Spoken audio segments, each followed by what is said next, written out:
ঢাকা সাতক্ষীরাবাসীদের আজকের breaking news হচ্ছে, আজ হতে চালু হলো ঢাকা সাতক্ষীরা রুটে সোহাগ পরিবহনের স্কিনিয়া ব্র্যান্ডের এলিট এসি বাস সার্ভিস, যা নিয়মিত চলাচল করবে ঢাকা থেকে সাতক্ষীরা রুটে।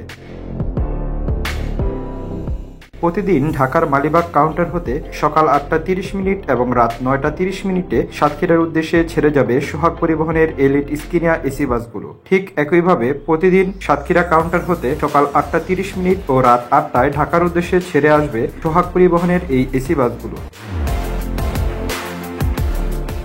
ঢাকা থেকে সাতক্ষীরা সোহাগ পরিবহনের এলিট স্কিনিয়া এসি বাসগুলোর জনপ্রতি ভাড়া করা হয়েছে 1300 টাকা করে। আপনি চাইলে ঘরে বসে দেশের যে কোনো প্রান্ত থেকে টিকিট কাটুন অনলাইনে সোহাগ পরিবহনের অফিসিয়াল ওয়েবসাইট থেকে। আপনাদের সুবিধার্থে আমি এই ভিডিও ডিসক্রিপশন বক্সে সোহাগ পরিবহনের ওয়েবসাইটের ঠিকানা দিয়ে দিব।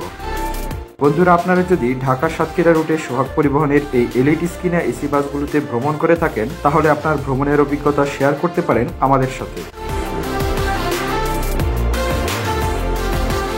আজকের এই ভিডিওটি কেমন লাগলো আপনাদের কাছে অবশ্যই কমেন্ট করে জানাতে ভুলবেন না। ভিডিওটি ভালো লাগলে লাইক, কমেন্ট ও আপনার বন্ধু বান্ধবদের সাথে বেশি বেশি শেয়ার করুন। পরবর্তীতে আমার নতুন ভিডিও দেখার আমন্ত্রণ জানিয়ে আজকের মতো বিদায় নিচ্ছি। সবাই ভালো থাকুন, সুস্থ থাকুন। আল্লাহ হাফেজ।